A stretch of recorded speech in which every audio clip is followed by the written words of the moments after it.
Bonjour et ravi de vous retrouver pour cette session d'information. À la une du 13h, la campagne électorale qui bat son plein dans le pays semble ne pas intéresser les sites aurifères dans le centre-sud, à voir l'ambiance timide qui y règne. À Kalgouli, près de la frontière ivoirienne, les occupants des lieux sont plutôt préoccupés par la recherche du métal jaune. Ambiance à suivre dans cette édition avec nos équipes sur place. Et dans cette édition vers la labellisation de l'anacarde du Burkina Faso. Le processus a débuté ce 4 novembre. Le pays produit plus de 100 000 tonnes pour le marché international, en plus des unités de transformation qui sortent des produits de qualité. Mais quel intérêt pour cette labellisation? On en parle dans ce journal. Et dans ce journal, Donald Trump qui revendique la victoire à la présidentielle aux États-Unis, mais qui semble de plus en plus isolé, comme vous le verrez dans ce journal. Bonjour et ravi de vous retrouver. La campagne électorale dans le centre-sud semble ne pas intéresser les orpailleurs du site de Kalgouli, près de la frontière ivoirienne. Là-bas, les orpailleurs disent ne pas être au courant de la campagne. Ils sont plutôt préoccupés par la recherche de du métal jaune. Rumial Toé, Dalou Mathieu Sommet. À l'entrée comme à l'intérieur du site du Kalgouli, aucune affiche ni de poster des candidats aux élections couplées du 22 novembre. Les représentants des partis politiques sont également absents. Les chercheurs, donc, quant à eux, vaquent à leurs occupations. Ils disent ne pas être au courant de la campagne électorale. Il n'y a pas de gens qui viennent interroger. Non, on n'a même pas vu la carte. Non, on ne sent pas. Je ne sais pas, vous êtes venus aujourd'hui pour nous interroger, là, on ne sent pas qu'il y a quelque chose. Il y a quoi de cette année? On croyait qu'on en a. Non, on ne sent pas. Hein? Depuis que ça a commencé, nous, on ne sent rien d'abord. Non, on se disait cette année même qu'ils vont annuler. Grâce aux médias et aux réseaux sociaux, certains orpailleurs sont informés du déroulement de la campagne. Sa carte d'électeur en poche, Kambiré Pascal promet accomplir son devoir citoyen le 22 novembre prochain. Toutefois, il prévient. Bon, c'est avant-hier seulement aussi, nous on a attendu que l'élection va démarrer dans 2 jours encore. Oui, dans la télé. On peut dire qu'il y a une réunion comme ça aussi. Bon, nous aussi on peut entendre qu'il y a une qui est déclarée de l'autre côté. Donc on peut faire pour aller chercher là-bas aussi. Voilà. Aujourd'hui là, vous savez que c'est l'argent qui fait tout. On peut pas, l'endroit où tu vas aller gagner, tu ne peux pas laisser et puis aller suivre l'autre côté encore. Au CIDOR, les élections ne sont pas la première priorité des orpailleurs. Ces chercheurs d'or ne se sentent pas courtisés par les politiciens. D'ailleurs, certains estiment qu'ils sont les oubliés de la société. Ça nous fait mal, mais comme c'est le site là, bon, il n'y a pas... C'est pas, tu te déplaces jusqu'à Kamti, il n'y a personne ici. S'ils viennent, c'est que nous sommes considérés. En attendant l'élection du président du Faso et des députés le 22 novembre prochain, les orpailleurs de Kalgouli plaident pour la prise en compte de leurs préoccupations par les candidats. Elles se résument à leurs conditions de vie et de travail difficiles. L'expertise burkinabé en matière de construction de routes valorisée au Niger avec la société ATP. L'entreprise a obtenu un marché de bitumage d'une route longue de 168 km² et des voiries de 5 km dans le pays. Les travaux sont prévus durer pour 36 mois. Le lancement est intervenu ce 4 novembre en présence de Oumou Sissé et de Nongba Kouda. Le gouvernement nigérien mise une fois de plus sur l'expertise de l'Africaine des travaux publics ATP, une entreprise burkinabé pour la réhabilitation et la construction d'infrastructures routières. L'entreprise de Mahamadi Sawadogo doit aménager et bitumer la route Dogonduchi-Dogonkiria, Bagarwa-Tebaram, longue de 168 km. Cette route, c'est une route à revêtement bicouche. De largeur avec 10 mètres de plateforme, une chaussée de 7 mètres. En race campagne, c'est une chaussée de 7 mètres avec 2 accotements de 1,50 m de part et d'autre. Mais en agglomération, c'est 7 mètres avec des accotements de 2 mètres de part et d'autre. En plus, 5 km de voiries seront aménagées dans la ville de Dogonduchi. Une confiance renouvelée au vu de l'expertise technique, matérielle et humaine dont dispose l'Africaine des travaux publics. Aujourd'hui, nous avons donc été adjudicataires de ce marché. Nous avons été notifiés. Donc, nous sommes en train de nous préparer pour le déploiement du matériel que vous avez constaté, qui est juste à quelques centaines de kilomètres d'ici, et nous allons transférer. Et donc, pour nous, c'est une continuité. Dans le cadre de l'exécution, donc ATP aura besoin d'un partenaire sûr, un partenaire financier sûr pour l'accompagner. ATP peut compter sur Coris Banque Internationale Niger pour un financement de bout en bout dans le cadre de ce projet. Une continuité et un grand défi à relever dans 36 mois pour ATP. D'un montant de plus de 77 milliards de francs CFA, cette route est financée par l'État nigérien, contrairement au précédent marché de l'entreprise qui a été exécuté en mode partenariat public-privé. À Bobo Dioulasso, la délégation consulaire de la Chambre de commerce fait le bilan de ses activités pour l'année en cours. Qu'est-ce qui a pu bien marcher, qu'est-ce qui n'a pas été? Les acteurs se sont longuement penchés sur la question. On fait le point avec Kadourou Menki. Lentement mais sûrement, le cadre d'échange entre les acteurs économiques porte fruit.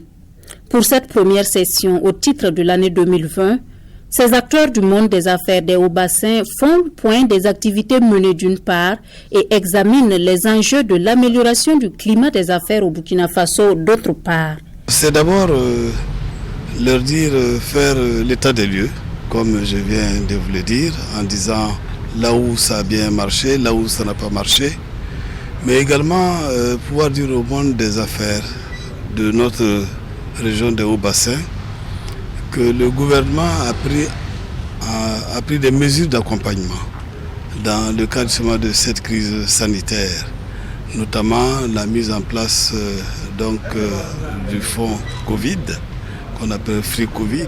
Cette rencontre intervient dans un contexte économique et social difficile du fait de la pandémie de la maladie à coronavirus. Une situation qui a mis à mal le tissu économique déjà fragilisé par l'insécurité. Malgré tout, quelques réalisations sont à mettre à l'actif de la délégation consulaire régionale de l'Ouest. Aujourd'hui, rien ne peut se faire si nous ne mettons pas à niveau nos hommes d'affaires. Nous avons fait des formations qui ont touché presque 2500 personnes. En dehors de cela, il faut aussi des infrastructures structurelles. C'est-à-dire, c'est pourquoi vous avez suivi tout dernièrement tous les programmes sur la réhabilitation des zones industrielles. Nous avons accéléré le processus d'extension du port sec de Bobo Dioulasso et les travaux sont déjà en cours. Cette activité est organisée par la Maison de l'entreprise du Burkina en partenariat avec la Direction générale de la promotion de l'entreprise. Les participants sont appelés à mener une réflexion profonde pour une amélioration du climat des affaires. À Waiguya dans le Yatenga, le Haut-Commissariat des Nations Unies pour les réfugiés forme les autorités administratives sur la protection des personnes déplacées internes. Ce 6 novembre, il a achevé donc un atelier dans ce sens.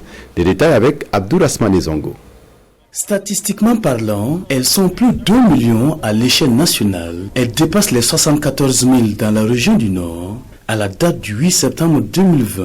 Elles, ce sont les personnes déplacées internes et les chiffres sont du CONASUR, Conseil national de secours d'urgence et de réhabilitation, repris ici à Waiguya par le HCR, au Commissariat des Nations Unies pour les réfugiés. Ces populations civiles en mouvement forcé, du fait de la crise que traverse le Burkina Faso, ont besoin d'être mieux protégées et l'État en première ligne. D'où cette rencontre de consolidation des compétences des autorités administratives locales et communales. Qu'est-ce que nous pouvons faire pour les accompagner, ceux-là qui ont abandonné leurs biens, leur domicile et qui se sont retrouvés par la force des choses déplacés internes. Donc il faudrait qu'on puisse réfléchir pour permettre à ces personnes-là de se sentir un peu là où elles se trouvent. La formation de 2 jours va aborder plusieurs modules, dont l'assistance matérielle et la protection juridique des personnes déplacées internes. Il s'agira du cadre juridique et en plus de cela, on verra la pratique qu'est-ce qui est pratiqué au niveau de la région. Et en troisième lieu, on va parler de la coordination humanitaire elle-même. Au sortir de l'atelier, les participants devront être mieux imprégnés et outillés dans la protection et la gestion des personnes déplacées internes. Et puis vers la labellisation de l'anacarde du Burkina Faso, le processus a débuté ce 4 novembre. Le pays produit plus de 100 000 tonnes d'anacarde pour le marché international, en plus des unités de transformation qui sortent des produits de qualité. C'est donc une filière porteuse qui est en train d'être promue. Ali Traoré. Troisième produit agricole d'exportation après le coton et le sésame, l'anacarde contribue à la réduction de la pauvreté dans les zones de production. Toutefois, la filière reste confrontée à la problématique de la qualité et de la compétitivité sur le marché, d'où le lancement de ce processus de labellisation. Cette activité permettra également d'organiser davantage les acteurs à la base pour qu'on puisse arrêter de façon consensuelle un minimum de critères qu'on appelle le cahier des charges qui va permettre de rassurer les acheteurs que le produit du Burkina Faso obéit à un minimum de conditions.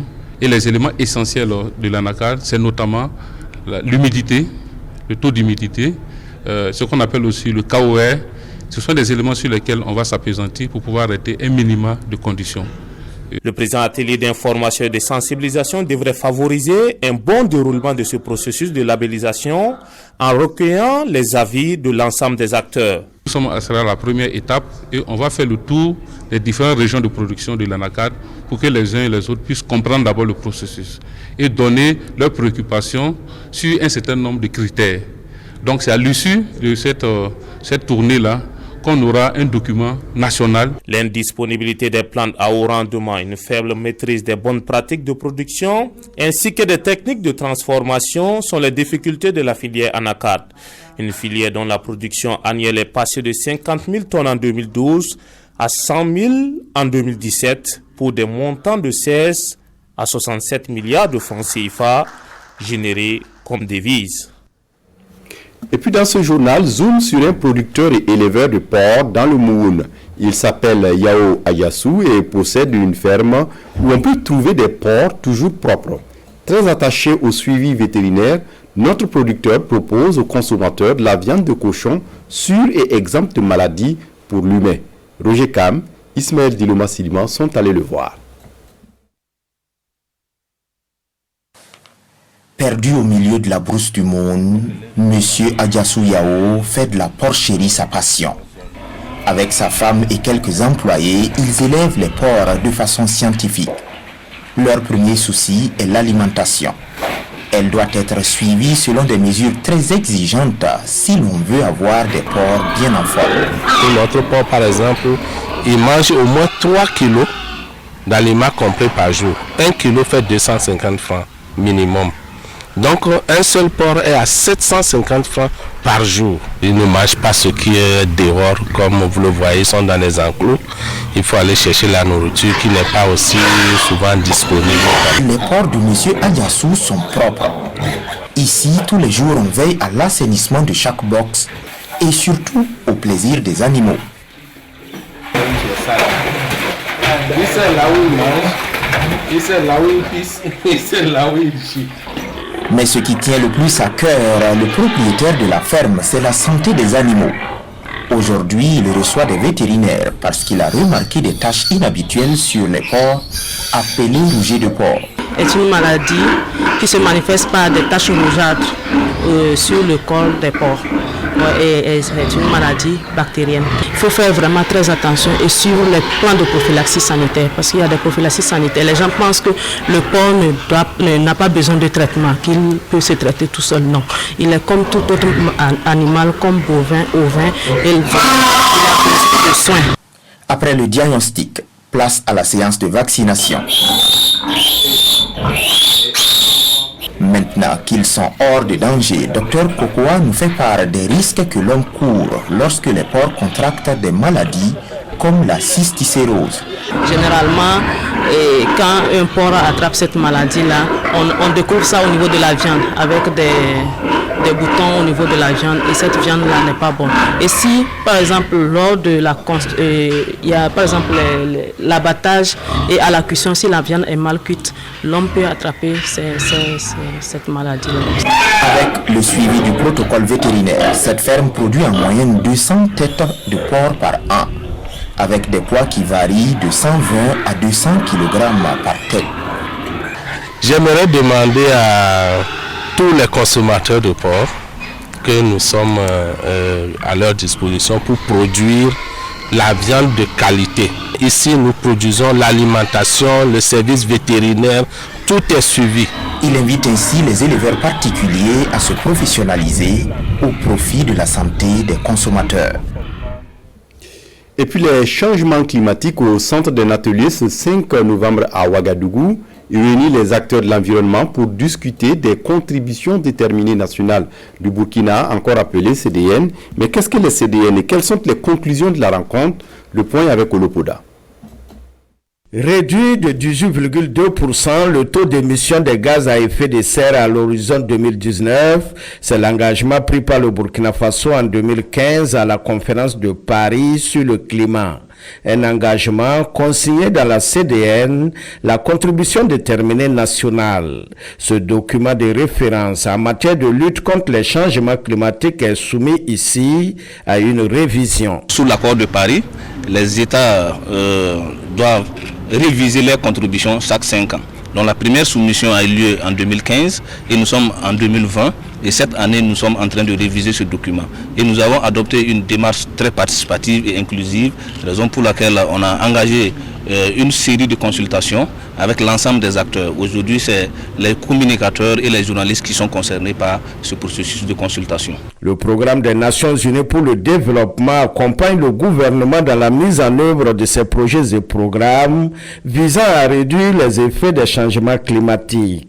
Un soutien centré sur la prise en compte des préoccupations des femmes et des jeunes dans les politiques de réduction et d'adaptation au changement climatique. Cette étude analyse le genre dans les secteurs, vise à appréhender, identifier les différents goulots qui minorent, n'est-ce pas, le rôle, la participation et la contribution de cette frange importante-là dans l'atteinte des objectifs.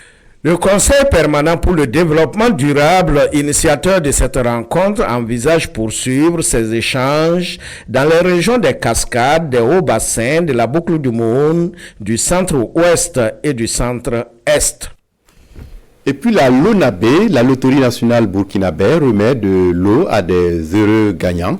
38 millions de francs CFA à 2 parieurs de Gawa. La remise de l'eau est intervenue ce 1er novembre en présence de Bienvenue Tansa. Ces 2 parieurs de la ville de Gawa intègrent officiellement le cercle des millionnaires pour avoir misé 300 et 1800 francs CFA. Kadre Ganaba et Fernand Bakiouno décrochent les chèques de 21 et 14 millions de francs CFA. Je ne croyais pas. J'ai tenté seulement pour voir si je peux gagner. Je vais construire puis faire élevage pour mettre dans la location, pour avoir un peu aussi. Ce paiement intervient une semaine après la remise de 38 millions de francs CFA à un parieur de la ville de Gawa. Les responsables de la LONAB interpellent les parieurs à plus de vigilance. Ils invitent les heureux gagnants à investir dans des secteurs porteurs. De plus en plus, nous nous rendons compte qu'il y a la prolifération de jeux illégaux. Et ces jeux grugent la clientèle, ils prennent l'argent alors que d'abord ils n'ont pas d'autorisation et ils pratiquent. Et la population, comme ils rentrent dans les quartiers, la population va vers eux.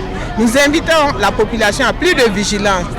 Avec la LONAB, ils gagnent, ils sont payés, ils ne gagnent pas, ils contribuent au développement comme les investissements que vous voyez ici à Gawa. Oui, tout notre souhait, c'est que vraiment les gens qui ont la chance d'obtenir ces gros lots puissent se réaliser.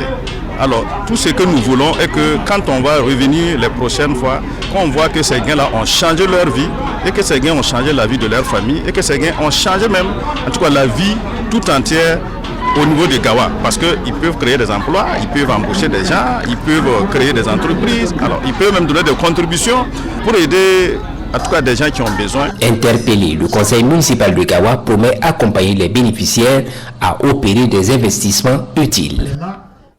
Et puis à l'étranger, je le disais en titre, Donald Trump qui revendique la victoire à la présidentielle aux États-Unis, mais il est de plus en plus isolé. Regardez. La mauvaise foi jusqu'au bout, de plus en plus isolé, Donald Trump continue de lancer sans preuve ses accusations de fraude. Envers et contre tout, l'équipe du président sortant veut convaincre du fait que les délais pour recompter les bulletins sont dépassés. Il y a des questions sur qui a changé ces délais. Était-ce le législateur? Était-ce une commission électorale? Était-ce un tribunal? Et si c'était un tribunal, a-t-il abusé de ses pouvoirs en vertu de la constitution d'un État ou de la constitution fédérale? C'est ainsi qu'ils essaient de tirer parti de ces affaires en essayant de les faire passer du niveau d'un État au niveau fédéral afin de pouvoir les soumettre, espère-t-il, aux juges fédéraux de la Cour suprême qui ont été nommés par Donald Trump. Les procédures principales ont été lancées dans les États clés de la Géorgie, du Nevada, du Michigan et de Pennsylvanie, les derniers États à annoncer leurs résultats. Il y a 20 ans, la course entre George Bush et Al Gore avait été gagnée après qu'une bataille juridique sur la Floride était allée jusqu'à la Cour suprême.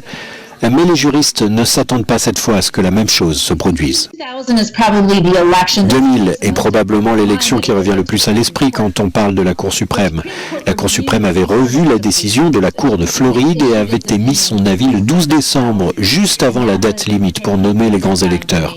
Donc même si l'équipe de Trump essaie de retarder cette décision, de la transmettre aux grands électeurs, puis de la certifier au Congrès, il ne peut pas juste passer le relais à la Cour suprême et dire que cette élection était injuste.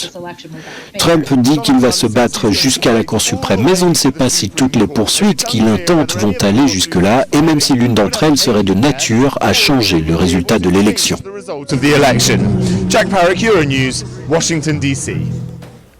Et puis on referme ce journal avec la revue de presse des quotidiens, ambiance de campagne électorale dans les quotidiens du jour.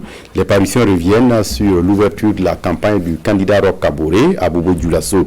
La lecture croisée des journaux est signée Issa Kanana.